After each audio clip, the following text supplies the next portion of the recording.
عاقبة للمتقين ولا عدوان إلا على الظالمين ونشهد أن لا إله إلا الله وحده لا شريك له ونشهد أن محمدا عبده ورسوله اللهم صل على محمد وآله كما صليت على إبراهيم وآله وبارك على محمد وآله كما باركت على إبراهيم وآله إنك حميد مجيد.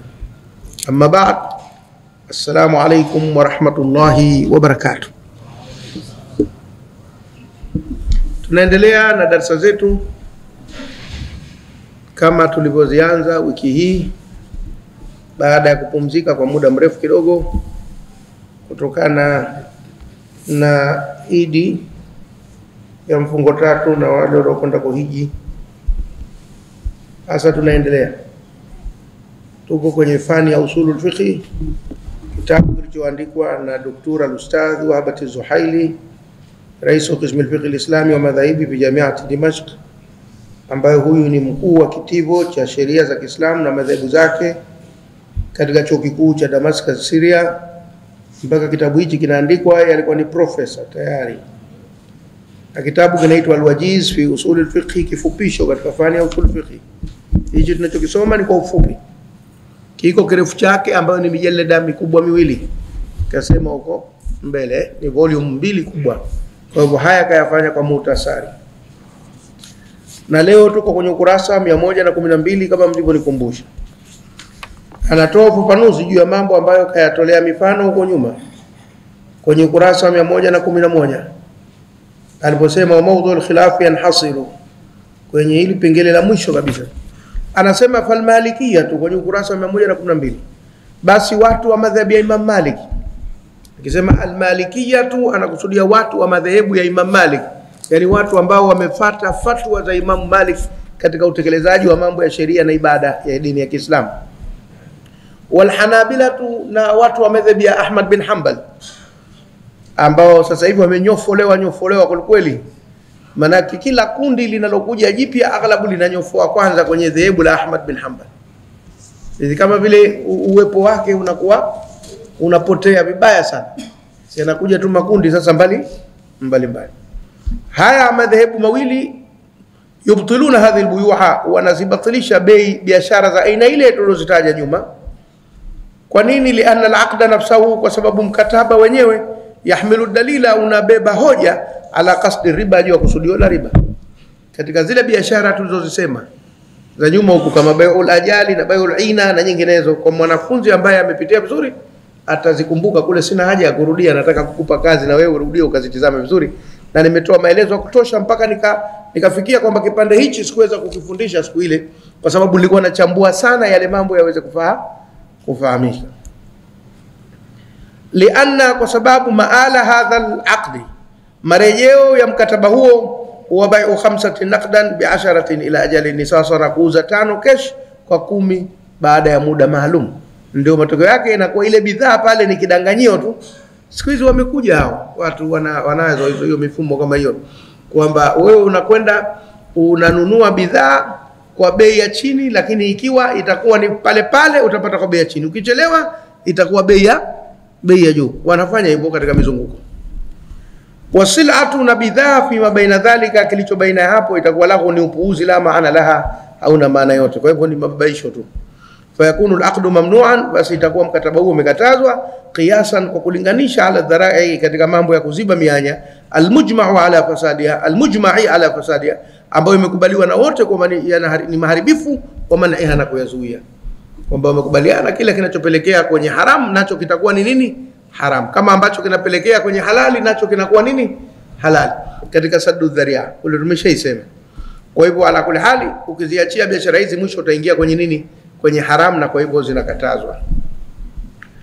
Lianna al-aghrad al-fasidata, kwa sababu malengo au madhumuni mabovu, fi kulli minha, katika kila moja katika hayo, hiya al-ba'ithatu, ndio kichochezi, ala aqdi, hadi wa mikataba yake.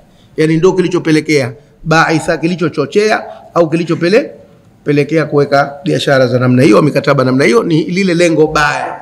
Kwa hivyo nyewe mnajaribu kuzungukana tu, Haya, lakini kama ilivyo jamhur wakiwa na msimamo wa kukataza, utamkuta mwingine anakuja anachomoka kwenye jamhuri, anakuwa na msimamo wa kuruhusu. Na mara nyingi tunamuona bwana huyu hapa wa Abu Hanifa. Na sasa hivi tumetoka kumzungumza mimi na mtu fulani hapa.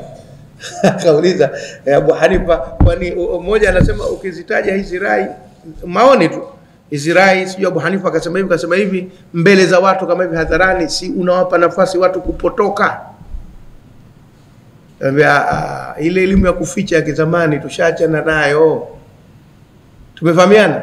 Ni bora kuyasema. Na kwa sababu basi ukiacha kuyasema yanaweza huko yakaleta migogoro.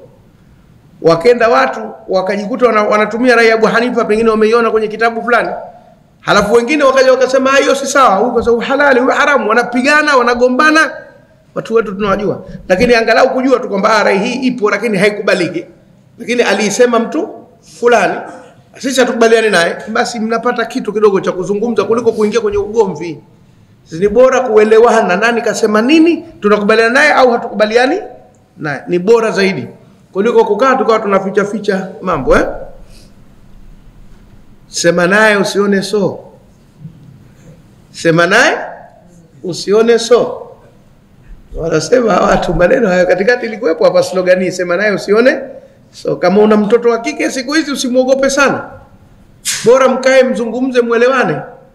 Aweza kuwa na mwanamume huko anamtaka alafu anaogopa kuja kukuambia akafanya yale kwa sio. Bora aje akwambie baba kuna mtu ananitaka. Haya, anakutaka vipi mwanangu? Anakutaka kwa utaratibu au anakutaka kwa nje ya utaratibu? Lakini ile kukaa unamtolea mijicho tu atakuzunguka rafiki yangu. Atakwenda kuchukua jitu hata wewe ulijui na hamjakubaliana. Sasa kidogo bora kuwa wazi na kuelezana lipi baya, lipi zuri, lipi linafaa, lipi halifai. Kwa ulimwengu tunaokwenda nao nasema. Kwa sababu huu ulimwengu wa teke linalokujia teknolojia una mambo mengi. Wa Abu Hanifa wa illam yaqul bisaddi dhara'i. Ingawa hakusema kwamba mianya izibwe, yamna'u hadhihi albuyu'a, yeye anazizuia biashara hizi ala asasin akhar, kwa msingi mwingine, wa huwa anna tasarrufa fi shay'i qabla alqabdi, kwamba matumizi ya kitu kabla makabidhiano wa kabla tamami tamalluki, na kabla ya kutimiza kumiliki, fasidun, ni kubovu. Kwa hivyo hapa Abu Hanifa naye kakubaliana na jamhuri, lakini kwa hoja nyingine. Unaona kwa sio kila mahala Abu Hanifa anachomoka tu dhidi ya jamhuri. Anaweza kukubaliana nao lakini anaweza kuwa na hoja nyingine. Yeye anasema hivi, narudia, wa Abu Hanifa wa illam yakum bisaddi dhara'i, ingawa hajasema kwamba mianya izibwe, kakataa kuziba mianya, lakini yamna'u hadhihi albuyu'a, anazuia biashara hizi vile vile, anazikataza ala asasin akhar, kwa msingi mwingine wake, wa huwa anna tasarrufa, kwamba kutumia fi shay'in kitu kabla alqabdhi, kabla makabidhiano, wa kabla tamami tamalluk, na kabla kutimia kujimilikisha kitu kile, fasidun, hakufai. Kwa hivyo anaona biashara namna ile zinakuwa ziko kwenye mzunguko, hamjamaliza bado lile la mwanzo alijesha, mnaanzisha la pili. Fanyeni biashara moja imalizike, ijulikane nani anamiliki pesa na nani anamiliki bidhaa, halafu ndo muanzishe biashara nyingine. Lakini mkiingiza biashara mbili mumo kwa mumo, inakuwa mambo hayajakamilika. Lazima kwanza mambo yakamilike. Mimi nakuuzia sabuni, unipe pesa zangu, halafu nikisha kupokea pesa na ushapokea sabuni, ndio tuanze kuzungumzia biashara ya sukari. Lakini ikiwa mno kwenye biashara sabuni hamjamaliza, humo mnaingiza tena biashara ya sukari ndani ya biashara ya sabuni, hapa sasa inakuwa hakuna mtu aliyemiliki kitu kinachoeleweka. Mwenye sabuni hajamiliki pesa na mwenye pesa hajamiliki sabuni. Hamwezi tena kuingia kwenye biashara ya sukari. Malizeni hii alafu muingie kwenye biashara nyingine. Ama kama mnataka kufanya biashara mbili, basi kila biashara iwe na mtaji wake mbali, pesa zake mbali na bidhaa zake mbali, na ile biashara nyingine pesa zake mbali na bidhaa zake mbali. Lakini biashara mbili ndani ya biashara moja haifai. Kwa hivyo inaonekana Abu Hanifa kaingia pamoja na jamhuri hapa, lakini yeye ana hoja nyingine. Ana hoja kwamba mambo yanakuwa hayajakamilika yale kwa yale. Tuchukue mfano mmoja. Mtu anakwenda kununua mbao, lakini wakati huo anataka meza. Maliza kwanza biashara kununua mbao, halafu uanze biashara ya ya meza. Lakini humo unanunua mbao, humo unataka meza. Ni mambo yanakuwa magumu. Tukubaliane, tunauziana mbao kwa shilingi ngapi? Haya, tumelipana, tumemaliza. Sasa mbao hizi nataka zifanywe meza. Tunaanza biashara sasa? Ya meza. Mnifahamu? Lakini sio malipo ya mbao, malipo ya meza yanafanywa humo katika mzunguko. Abu Hanifa anakatayo. Malizeni moja, anzeni nyingine. Kwa sababu mwisho ukitokea mgogoro, Ukiwa mgogoro utokea kwenye biashara ya mbao, utakuja kuambukiza kwenye biashara nini? Ya meza. Tumeelewana vizuri hapo? Kwa hivyo nataka kila kitu. Unanunua unga, basi nunua kwanza unga umalize, alafu tena mzungumzie habari za mikate. Isiwe umo unga, umo mikate. Inaweza ikaja ikaconfuse biashara mbili ndani ya bei. Hivyo ndo wanaposema Abu Hanifa separately. Na ndio maana wataalamu wanazungumzia wa mikataba wote wanasema hamwezi kufanya mikataba miwili ndani ya mkataba mmoja. Lazima muanze na mkataba mmoja. Kwa mfano kuna contract na sub contract. Contract ndio ile mkandarasi wa mwanzo. Bwana wewe mimi nataka unijengee nyumba, kiwanja ni hichi hapa na nini kiasi kadha. Mshakubaliana, mmemaliza mkataba. Halafu yeye anaweza kufanya mikataba midogo na vibarua sasa. Wa kuleta kokoto, wa saruji, wa nondo, sio wa nini zile ni subcontract. Haziwezi kuja subcontract kabla ile main contract yenyewe haijafanyika. Ifanyike kwanza ule kandarasi wa mwanzo mkubwa, halafu ndio zije zifanyike kandarasi nyingine ndogo. Tumeelewana sijui hapo? Una harusi yako, una shughuli yako, unataka ipikwe pilau au biriani. Unakubaliana kwanza na yule mpishi wa biriani au wa pilau. Shilingi ngapi? Kiwango gani na nini? Memaliza yeye sasa swala kwamba nani amletee kuni, nani amletee vitunguu, nani amletee mafuta, hayo ni yake sasa, ile ni subcontract. Haziingii kwenye ile main contract. Lazima uzitofautishe. Sasa ndio Abu Hanifa lazima ikishakuwepo hiyo tu, basi hakuna tatizo lolote. Kazi ile biashara na uchumi zimeingia. Wa amma Shafi'i, amma mwenyewe Imam Shafi'i sasa yeye anatoa na msimamo wake. Tena hakusema Shafi'iyya, tukasema al-Shafi'i. Akiweka Shafi'i anakuwa ndo mwenyewe Imam Shafi'i. Kama pale kamtaja Abu Hanifa, atakuwa mwenyewe Abu Hanifa. Angesema al-Hanafiyyatu, wangekuwa ni wale mahanafi madhehebu yao. Na huku akasema al-Malikiyyatu wal-Hanabila, yale ni madhehebu. Kule hakumtaja Maliki wa Hanbali. Kasema al-Malikiyyatu juu hapo, wal-Hanabila tu. Kwa yale ni madhehebu, lile kundi lote. Lakini hapa tunasema Abu Hanifa anamkusudia yeye mwenyewe. Na hapa Shafi'i anamkusudia yeye mwenyewe Imam Shafi'i. Hakusudi Shafi'iyatu kwamba wale mashafi. Tumeelewana vizuri hapo? Wapi anamnukuu mwenyewe imamu wa madhhab na wapi ananukuu madhhab yenyewe kwa ujumla wake. Ni vitu muhimu sana hivi kuvijua kama mtaalamu. Siku moja nilisema mahala watu wakanuna kwa kweli. Al-Imam Shafi'i mwenyewe hakubaliani na talqini ya maiti. Kwamba mtu akifa pale kaburini haja usome al-ana yatika malakani fa idha salaka marabbuka faqur rabbi Allah. Kinanda kile chote Imam Shafi'i hakubaliani nacho. Lakini ndani ya madhhabi yake yanatekelezwa. Ndani ya madhhabi ya Shafi'i yanatekelezwa. Kwa hivyo ukisema Shafi'iyatu mashafi unaweza kukuta katika utekelezaji kuna talqin. Lakini ukimsema Shafi'i mwenyewe hakuna talqin kwake. Tunaelewana vizuri hapo? Na ndio maana siku moja mtu mmoja nyinyi mnampinga Imam Shafi'i, ngambia mmeanza nyinyi kumpinga Imam Shafi'i wala sio sisi. Nyinyi wenyewe mnaojidai kuwa ni mashafi kuna mambo mnamwacha mwenyewe al-Imam Shafi'i. Tena tukimwacha sio wengine imekuwa vipi? Kama ikiwa wewe baba yako humwamkii, tena rafiki yako kama kiacha kumwamkia baba yako utamlaumu vipi? Turudi kwenye maudhui huko. Tujifunze tukae kwenye taratibu za kielimu. Tumefahamiana? Wala tunachuki wala ni la, tunaelezana haya ili tufahamiane katika mambo ya elimu. Wa mashafi'i ama mwenyewe al-Imam Shafi'i fa yusahihu hadhihi al-buyu'a, anazisahihisha biashara hizi khadha'an kihukumu tu.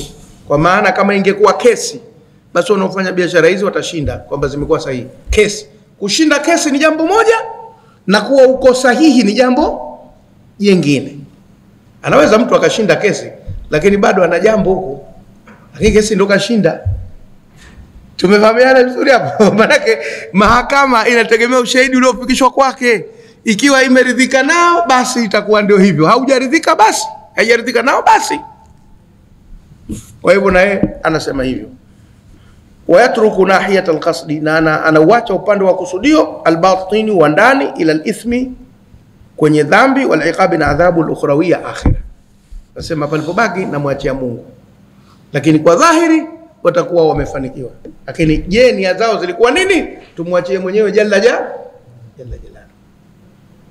Ambayo hiyo inataka kufanana na mtu anayeuza supu ya machichira au makongoro asubuhi mapema. Aghalabu ya wanywaji wanaweza kuwa wametoka kunywa gongo. Ndio wateja wengi wanakuja pale wanataka kuzimua. Lakini sasa yeye anauza supu ya kongoro au ya chichira. Kwani anauza kwa ajili ya walevi au anauza kwa ajili ya watu wanaokunywa supu? Kusudio tuache. Innamal a'malu binni. Lakini dhahiri yake yeye anauza supu. Watu hawezi kumkataza. Na kwamba supu asubuhi kuuzwa haikatazwi. Madhali si Ramadhani. Alqasdu tunamwachia yeye na Mwenyezi Mungu. Tumeelewana kienda vizuri inshallah. Ai kwa maana anna al-aqda haramun, kwamba mkataba ule ni wa haram au makruhun, au unaweza kwa makruh, itategemea uzito wa katazo. Linahi anhu kwa jinsi kwa sababu ya limekatazwa. Lakini nahi fihi la yubtilu al-aqda, lakini katazo ndani yake halibatilishi mkataba ule, hata yakuma dalilu ala qasdi riba al-haram, mpaka isimame hoja ya kusudio la riba iliyo ya haram. Kwa hivyo kama dhahiri hatuoni sisi kuna kusudio limebaki moyoni, tutamwachia na Mungu wake. Na mifano kwa mingi, kuna mtu anakuja kuoa lakini kwa nia ya kwamba atamwacha yule mwanamke. Hapa katikati ilikuwa jamaa wanaotoka Arabuni wanakuja wengi huko, wanakuja huku likizo. Akifika huko sababu ana mapesa ya kuchezea, tena anapenda kuoa mjane. Kwa sababu inakuwa lawama zake haziwi kubwa kuliko kuoa mwari. Anakuja pale kupeni mahari mazito kitita, mnaona dada yetu kishastirika. Anapiga miezi miwili tu anamwachia na talaka, na anampa pesa sasa kumpoza milioni 1 ihangaika. Huyo anakwenda zake. Sasa wakati amekuja kuposa, kwani alikwambieni kwa yeye atamwacha baada ya miezi miwili? Lakini kusudio hilo alikuwa nalo ndani ya moyo wake. Lakini kaposa, kalipa mahari, na yule bibi kaulizwa akakubali, kila kitu kimefanyika sawa sawa. Halafu yanakuja anamwacha. Sasa kusudio alikuwa nalo ndani ya moyo wake. Hayo tutamwachia mwenyewe Mwenyezi Mungu. Hatujui kwa undani anakusudia kufanya nini. Nyumba hizi anaweza kuja watu wakakodi fleti, wakakupeni kodi ya miaka 2. Kumbe mkakati wao ni kufanya ujambazi mahala fulani. Sasa pale watakuwa wanajificha tu, wanatokea pale. Halafu wanakuja wanaondoka ghafla. Washafanya matukio. So ulijua kusudio lao lilikuwa unalijua wewe. Hatuwezi kubatilisha mkataba wako. Utatusaidia tu kwenye mambo ya upelelezi, utuambie walipokuja walikutafuta vipi, ilikuwa vipi, mlikubaliana vipi na wakati mwingine inaweza kukutia matatizoni ukashikiliwa kwanza. Kwa hivyo hilo lazima lieleweke vizuri. Wa yuayidu rai al-awwal, la inaunga mkono rai ya mwanzo, anna nabii sallallahu alayhi wasallam naha ambaye al-ina, kwamba mtume alikataza bai'ul ina. Tumeshasema bai'ul ina ni nini, ukirudi kule nyuma nilisema kwa kirefu sana. Wa anna sayyidata Aisha, na kwamba bibi Aisha radhiallahu anha qalat li Zaid bin Arqam, alimwambia sahaba mmoja anaitwa Zaid bin Arqam, alladhi ta'amala bi, ambaye kaendelea kufanya kazi na hiyo bai'ul ina, akamwambia laqad abtala jihadahu ma rasulillahi, kisha batilisha jihadi yake pamoja na mtume sallallahu alaihi wasallam, illa yatuba, mpaka atubu. Kwa bibi Aisha hapa baada ya kufa mtume alipata taarifa kuna mtu mmoja anafanya biashara aina ile, akakasirika. Sio tu kumkataza, akaambia na wewe kwa sababu umeshiriki kwenye jihadi ya mtume sallallahu, usifikiri kwamba ndio itakayokuokoa, na jihadi yako imebatilika kwa hiyo biashara unafanya. Lakini inaonekana bibi Aisha hapa alikuwa mkali sana sababu mwenye kubatilisha jihadi ni mwenyewe Mwenyezi Mungu, sio yeye Lakini zile hasira zake akaambia na hiyo jihadi ulioshiriki hiyo batil, una thawabu. Kwa ni thawabu alikuwa anatoa yeye. Ndio nakwambieni wakati mwingine sisi sote Waislamu pamoja na hata masahaba wanatokea kwa ule ukali sana na uchungu wa dini, wanakuja wanafika mahala wanapitiliza. Huwezi kubatilisha jihadi ya mtu, kwa sababu sie wewe unayetoa thawabu za nini, za jihadi. Lakini ilikuwa ni hasira na ukali wa nani, wa bibi Aisha, kwa sababu yale makosa aliyokuwa akifanya huyu Ibn al-Arqam kwa ile biashara al-ina ambayo tayari imeshakatazwa. Kwa hivyo kwamba kitu kilichokatazwa kimekatazwa, na kwamba mtu ajiepushe nacho, hata kama ana nia njema bora ajiepushe nacho. Haya ndio mambo ambayo tulikuwa tunataka tumalizie. Tunaanza sasa ukurasa 113, ad-dalilul hadi ashara, hoja ya 11 katika ujenzi wa sheria za dini ya Kiislamu. Tunapotaka kujenga sheria ya dini ya Kiislamu, tuna hoja kadha wa kadha za kutusaidia kujenga hiyo sheria. Tumeshazisoma 10 huko. Sasa leo tunaisoma ya ngapi? Ya 11. Ad-dalilul hadi ashara, hoja ya 11 kwa Kiarabu fasaha ya 1 na 10. Maana hadi ni 1 na ashara ndio 10. Hoja ya 1 na 10. Lakini sisi tunasema ya 11 Al-istishabu, muendelezo. Al-istishabu manake muendelezo, neno lilo lichagua mimi la Kiswahili kutafsiri al-istishabu nasema muendelezo, maana unaliendeleza jambo kama lilivyokuwa mwanzo. Hili neno nimelichagua mimi katika kutafsiri al-istishabu. Si lazima ukikuta mwalimu mwingine kachagua neno jingine, jaribu kufahamu concept, dhana nzima ya istishabu ni kitu gani. Si lazima kuchukua maneno aliyosema mwalimu yale yale, lakini ukiridhika nalo chukua. Na tutaona huko istishabu maana yake nini, muendelezo. Asili ya neno hili ni sahiba, maana yake kuwa rafiki wa mtu mwingine, kusuhubiana. Sasa istishabu maana yake kusuhubiana, kufuatana, kuambatana, kuwa pamoja, kwenda sambamba. Zote zinaweza kuwa maana zake. Kwa hivyo mtu mwingine anaweza kuchagua neno al-istishabu kwenda sambamba, lakini mimi natafsiri muendelezo. Hebu tuone taarifu, utambulisho wake, anwa'uhu, aina zake zitafundishwa, araul ulama fihi, rai za wanazuoni ndani ya jambo hili, alqawaid alfiqhiyya, na kanuni za kisheria, almabniyatu alayhi zilizojengewa juu ya hili jambo la istishab. Taarifu, tuanze utambulisho wake. Al-istishabu fi lughati, muendelezo au hilo neno istishab katika lugha ya Kiarabu maana yake talabul musahaba, kuomba kusuhubiana, kuomba kuwa pamoja, naomba tufuatane, naomba tuwe pamoja, naomba tuwe marafiki, ndio maana istishab. Kwa hivyo unaweza kutafsiri pia kuomba urafiki katika lugha, lakini wa inda al-usuliyina, na kwa watu wa usuli, fani hii tunaisoma, wao wanasema hivi. Sasa hapo ndio zingatia vizuri. Huwa alhukmu bithubuti amrin au nafyihi fi zamani alhadiri au almustaqbali binaan ala thubutihi au adamihi fi zamani almadi liadami qiyami dalili ala taghyirihi.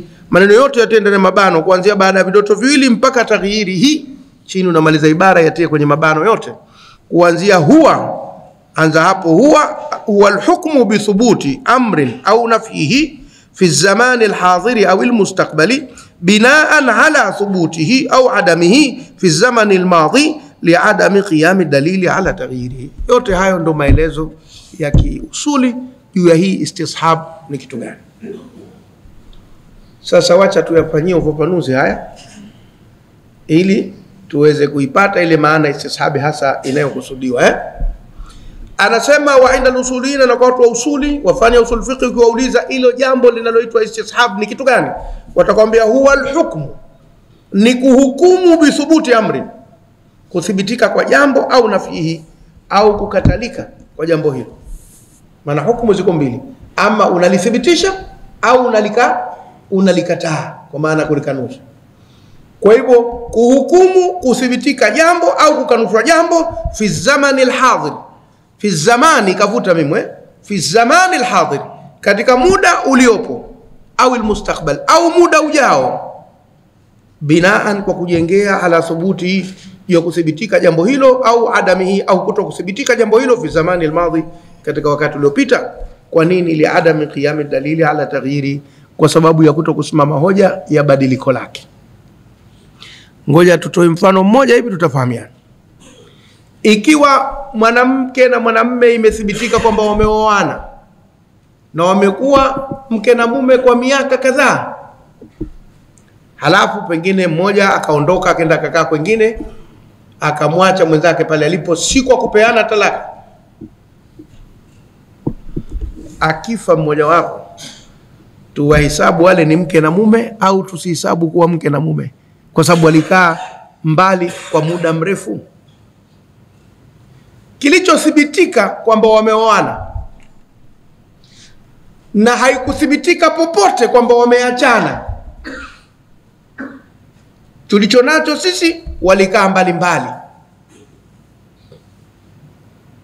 Kwa hivyo tunaendeleza hali, tunasema madhali walioana tutahesabu kuwa ni mke na mume, na madhali hapa hajasimama hoja ya kuonesha wameachana, basi hawa ni mtu na mkewe.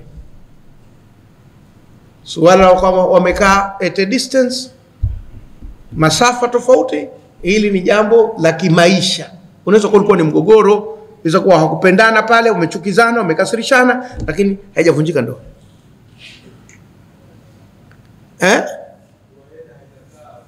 Atakaa eda akifa mumewe. Kwa hisabu hiyo atakaa eda.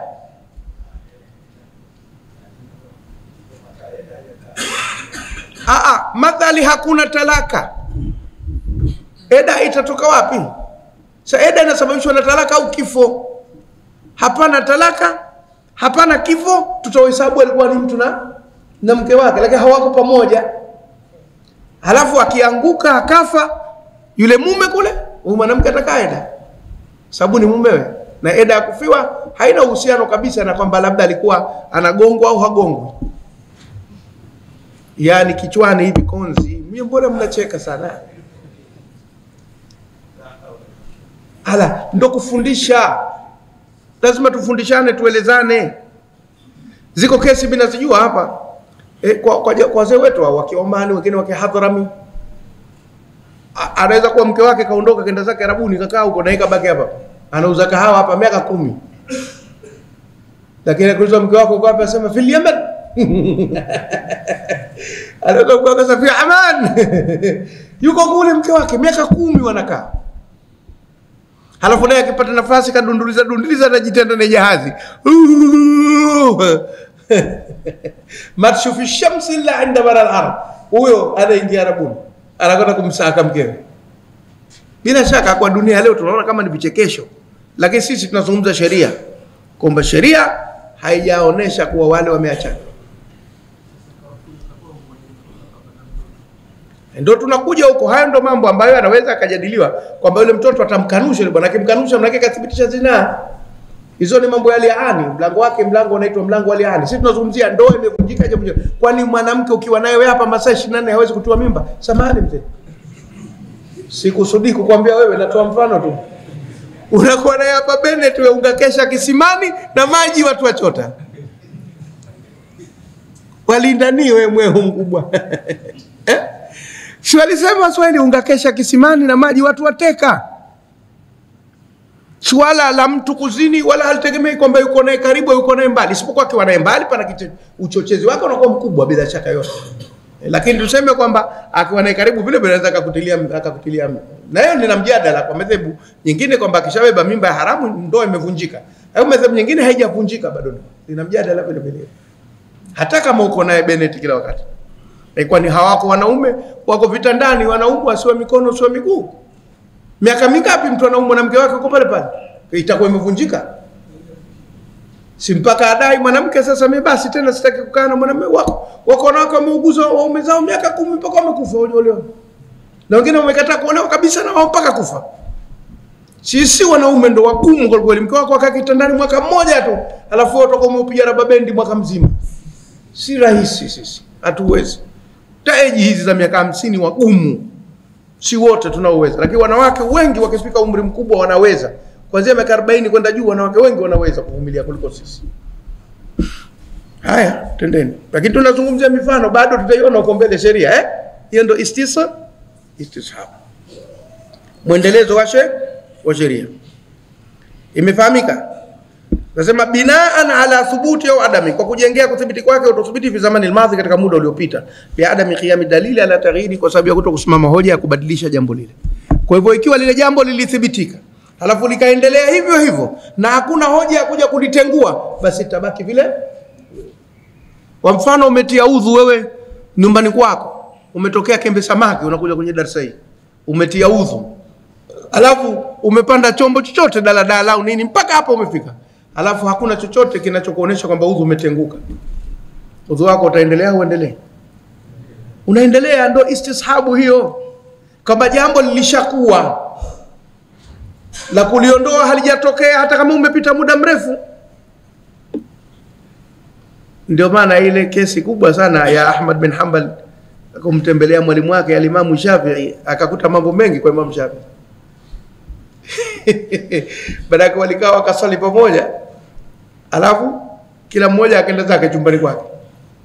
Basi Ahmad bin Hanbal akawa halali anachunguza habari za Imam Shafi'i. Nafikiri alikuwa anasubiri na mwanao yule. Wamefika kusali alfajiri, Imam Shafi'i akaonekana kutia udhu. Ilikuwa nafikiri Imam Shafi ndo alimtembelea Ahmad bin Hanbal nyumbani kwake. Sasa mtoto wa Ahmad bin Hanbal akabidi amuulize, baba, mbona huyu mwalimu wako alfajiri hakutia udhu? Halafu ndo umempa nafasi atusalishe. Akasema ngoja tukirudi tutamuuliza. Wamekaa juu ya meza asubuhi, nafikiri wanapata istiftahi. Ikabidi aulize mengi, lakini moja hilo akauliza, akacheka sana Imam Shafi. Akaambia, kwani wewe ulijua kwa mimi nimelala? Si tusali ulishai tumetia udhu pamoja. Sasa nimekuja kusali shai tena alfajiri unaniuliza mimi kwa nini sikutia udhu, kwani ulijua mimi nimelala? Al-Imam Shafi alikesha siku ile. Anajibu maswali aloulizwa. Na huyo Ahmad kamletea maswali, akaambia nijibie haya, anajibu moja baada nyingine, kakaa kitako kimoja mpaka alfajiri. Kwa hivyo istishab udhu al-isha akasalia alfajiri. Tumefahamiana? Maana madhali jambo lishakuwa na hakuna lililotengua, mtaendelea na lile lililokuwa mpaka itakaposimama hoja ya kulitengua. Imefahamika? Ina msaada mkubwa kwenye mambo ya sheria hii. Mkubwa sana. Faidha sabata. Kwa hivyo anakuja kufafanua sasa. Litakapothibitika wujudu amri, kuwepo kwa jambo, washuka fi adamihi, na pakatiwa shaka juu ya kutokuwepo kwake. Hii tunaisoma